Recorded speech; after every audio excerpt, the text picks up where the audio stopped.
tinga. Yes, I saw the tinga. If your energy not right, you know me not gonna linger. Yeah, I saw the tinga. Yes, I saw the tinga. Now like come and chat talk to me, make a finger. Where them a stress for? What are them a vex for? Insecurities make certain people act so extra. In a me Tesla, pull up. Hey, Mike. Hey, what's going on? Hey, how's it going? Good, good. Sorry about that. No worries. I know you're a busy person. Yeah, no, it's just running between a million different things today. So, hold on, I'm just trying to pull your shit up. I like your stuff. Tell me a little bit about yourself while I'm doing it. Born and raised in New York City, I have a connection to like graffiti and stuff like that, and I always wanted to kind of be in that world, and I just never found a way to break in. And I saw that there was a big movement in like designer toys and stuff like that. I was a person that wanted to be a part of that. However, the price point on some of these things was very steep, and it was one of those things that if you buy like one of these designer toys and you mess it up, that's $50 or $25 out the window. So I was looking for alternatives, and paper seemed to be the way for me. So I started experimenting with paper and tried to kind of get that feel of like that designer graffiti-esque toy. And I started out with other designs, and this little 8-bit thing kind of took off. So I've been kind of pushing that a little harder than some of my other designs as of late. Got it. So like I look at this, and the first thing that I think of is it's very like Space Invader influenced. Yes.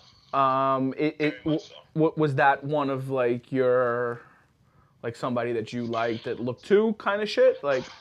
Actually, it started out with I had another design, and we had labeled it Q Kingdom. It was a very intricate. It looked more like a natural person. But it was still very cartoony. But it was super intricate, and it would take me a long time to create these things. Mm-hmm. So I was looking for an alternative to that, something that I could generate more designs and quickly.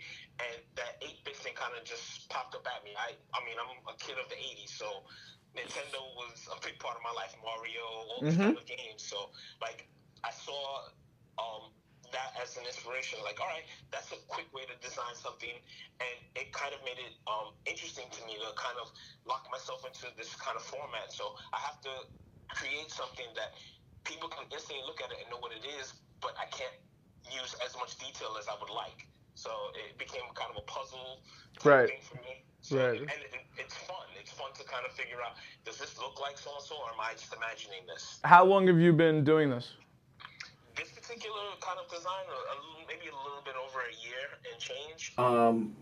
I would definitely go on like. I mean, I would maybe take some of these. First of all, do you have a business account on Instagram, or is it a regular personal account?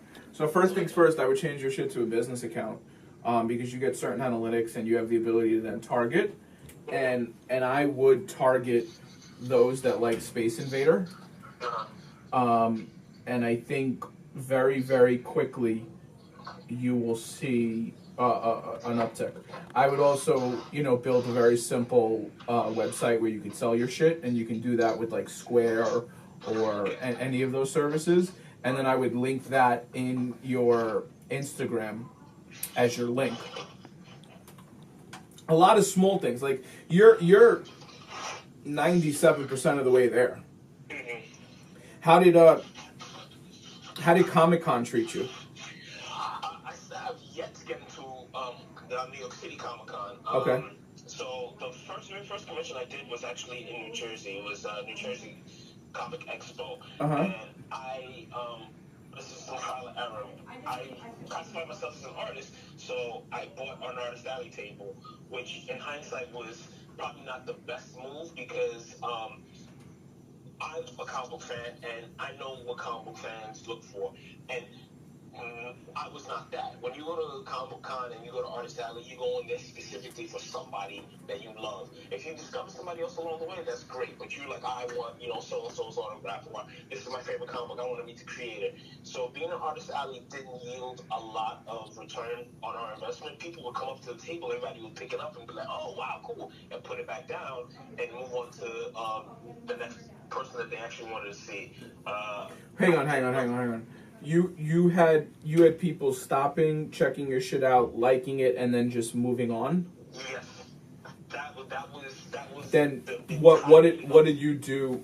What did you do to try to sell them per se? So the very first day, one of the things that I had taken along, because I had envisioned that this was, our designs were very colorful and very simple. So I had imagined that I'd be getting a lot of kids, at least, very much coming up to the table, and that very much was the case. What I had done was I had created blank pamphlets that had like the basic design, like the basic humanoid design, and I was giving those out to little kids. Say, hey, listen, design your own. You know, if you design your own, you know, this could be like a kind of a fun thing for you to do. And very much so, kids gravitated toward the table. Mom and dad would be like, oh, that's cool. And then to little kids to put it back. Yo, I think listen. I'm sorry to cut you off. I'm scrolling through your Instagram and just got a brain fart. I think, and listen, I definitely want to sit down and talk, and we'll do a podcast. We'll talk about that in a second. But I think if you sell them unassembled, you have a bigger market to hit. That was something that we had gone back and forth about that. One of the problems is that quality control. So if I start to sell kits, it was like, all right, a lot of these things have floating pieces. I've since changed the design, so that minimizes a lot of that. But that was one of the things that we had gone back and forth about. That selling as a kit might become problematic, especially if I'm missing a piece or stuff like that. Again, the design, this is much earlier on, and the design was a lot different than it is now. So right, but I'm assuming you're not necessarily doing these by hand. I'm assuming this is like all AutoCAD and pre-laser cut. Yeah. The design was by hand. Assembly is I'm sorry. The design was using like I used Adobe Illustrator and STL, but the construction of the things were by hand. Of course, yeah. So now I'm revisiting that concept. I work at a 3D printing company, and I ran a test to see if I could get the pieces to be as thin as paper, but a little bit more durable in plastic, and consider selling them as a kit. I think both. Like, I think especially, listen, I have a 2-year-old, so I can only talk about this from like a point, like to buy some, and granted, he loves Legos, but like, I think this just would be a good segue and granted, he's not your ideal client. Your ideal client's probably 9 to 13, which may align with the kids that were stopping at your table. Pretty much. But to give them the opportunity to buy it done or do it make it, I think you open yourself up to another huge segment. And with them all, like now that you don't fold them, it's easy. You just take all the pieces and put them in have them put in a bag and seal it, and you're done. I think that could be dope.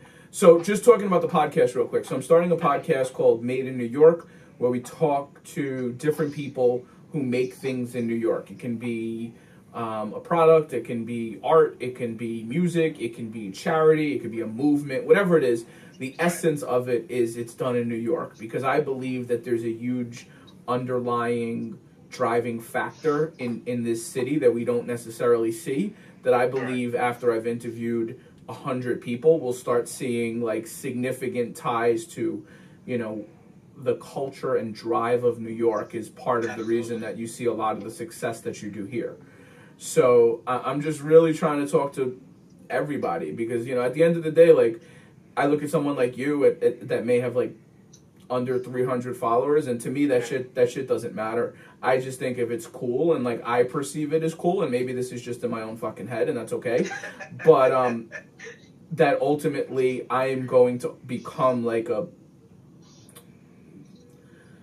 put on point where people eventually look to me for what is coming or going or so on, because pretty much, because I can't just talk about real estate, because not everybody is interested in real estate. So Who's not interested in real estate? I mean, it's land. Nobody you're correct, and your beliefs are definitely in a large majority, but there's a lot of people who give a fuck less.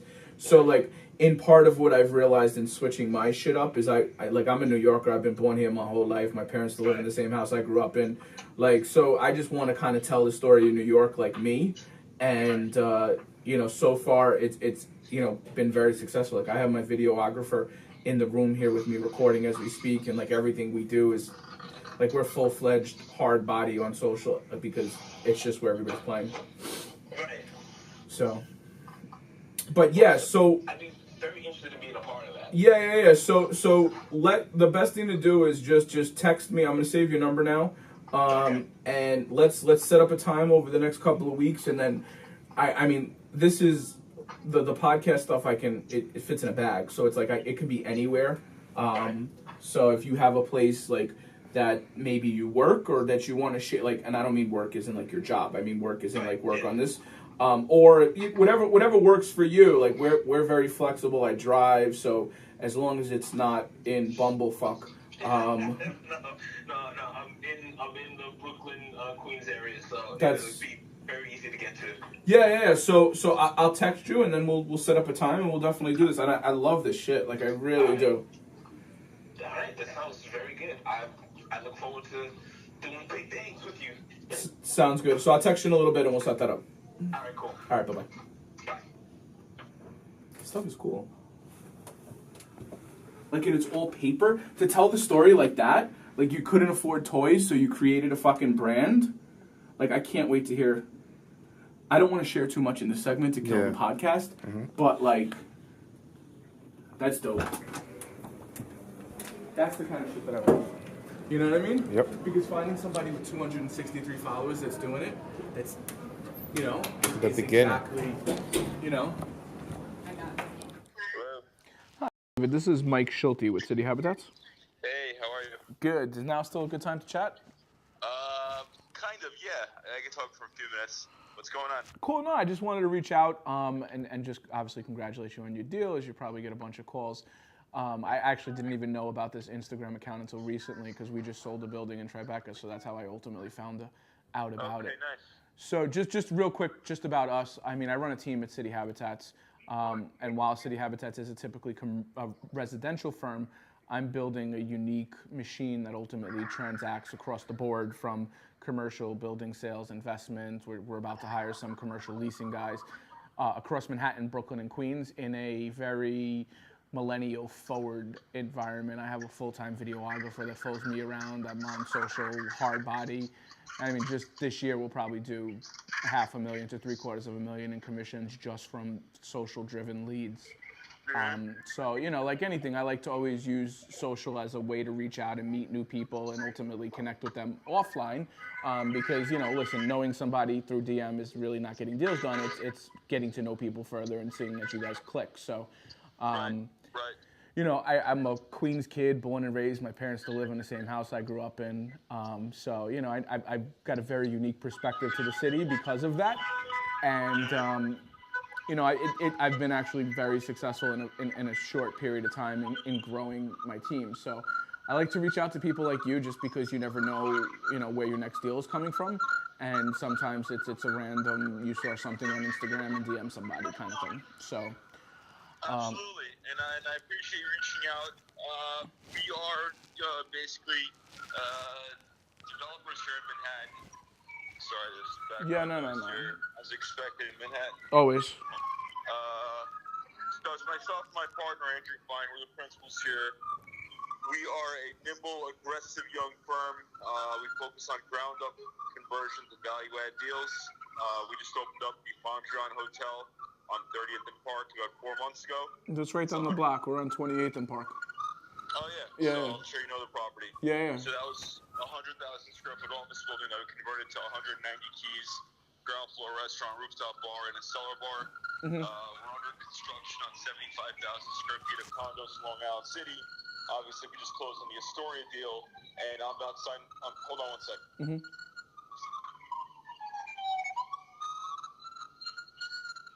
I'm about to sign 2 more contracts, one on a hotel deal in Miami and a ground-up site in Brooklyn. So we're obviously very active, but we're always looking for more. We're very well capitalized. we see a lot of deals. So basically, the value that you can add is showing me quiet off-market deals where, you have an edge, an angle, the seller, you can work in the deal, it's an assemblage. We're not looking for marketed deals that, Cushman is marketing because we have access to that all day and all night. So go ahead. We're just looking to establish relationships with smaller brokerage shops and guys who can kind of dig through the weeds and find valuable deals, because that's really where we gravitate to. Right. No, it makes total sense. And I totally get you on the Massey or Marcus and Millichap side. Speaking of that, though, right, and stuff that's marketed, because actually this is what I've seen and come across and done a couple of deals recently as a byproduct. Like, I've seen a lot of stuff that's mismarketed. For example, like a development site listed by a residential broker because their uncle owns the site, and essentially nobody's ever seen it because they're not digging deep to, Queens MLS. Yeah. Perfect opportunity. Exactly. Okay. Cool. So let me do this. I think I have your email in my DM. I'll send you an email just so you have my full contact information, and then let's meet up sometime soon and grab a cup of coffee or a drink or something. Absolutely. And listen, I'm very responsive. I don't need a fancy setup. If you want to send me the information, the address, the price, I can give you a very, very quick response if it's for us or not. Cool. I think brokers appreciate that. I mean, Yeah. In my previous life, I was a broker. Nice. 15 years ago, so I know exactly where you're coming from and what you're looking for. So we try to, be no bullshit and very straightforward. I think I always respected that when I was working with guys that I was trying to sell deals to or whatnot. So Absolutely. If you have anything right now that we can discuss, I'd be happy to discuss it. From the value add side, no. I mean, I have a couple of more like core assets in various like pockets. But not in really a value add or a ground up. I do have a couple things that should be coming soon, but not at the current moment. Got it. So listen, keep me posted. I appreciate the call and reaching out, and let's definitely keep in touch going forward. Sounds good. Thank you. Bye-bye. All right, bye-bye. So sometimes a 5-minute phone call can be the beginning of a long, long, long relationship. And this all happened just because I saw he purchased a building, and I reached out and said, congratulations. I'd love to chat, hear what else you're buying. It is that simple.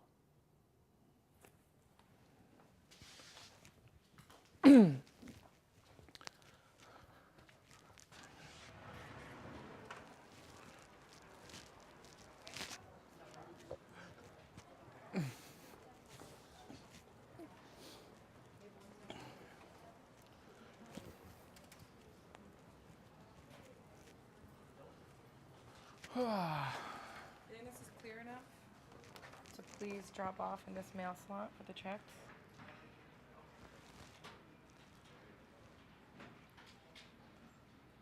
Can't fuck this up because I'm moving in today.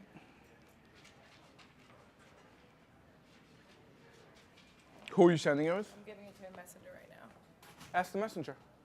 No, I know. Tape it to the thing. Yeah, that's what I'm doing. Yeah, and ask the messenger. All right. I don't know, ask him, because if he's going to be the one delivering it, just make sure he understands. Yeah, so that would be the perfect person to ask. What time is this thing, guy? 2:30. Huh? 2:30. 2:30. I think that's what it is. Hold on. Yeah, I think you're right. 2:30 to 4:15, right? Yep. Okay. You got to change the price on that? Just did. Cool. I think that should get you to the finish line on that one, because that's a 5 cap now. How do I get into Google Chrome? It's very, very complicated. You Michael, click don't be such- that. That's Google Chrome? Click it. Oh my God, it's incredible. It opens. No, but so anytime I want to do something there, That's Google Chrome. because it doesn't allow me seemingly through regular things to work. Certain things get locked up. Internet Explorer doesn't work as well. I don't use PCs, but Okay. Internet Explorer does not work as well as Google Chrome. Okay, So that's the answer. Thank you. they didn't teach you this in Columbia? No. There wasn't no computers when I was in Oh, excuses. That's all I'm hearing. All right. Too much shit going on right now. I saw the tinga, yes, I saw the tinga. If your energy not right, you know me not gonna linger. Yeah, I saw the tinga, yes, I saw the tinga. And I like how me chat talk to me, go finger. With them stress for? What are them a vex for? Insecurities make certain people act so extra.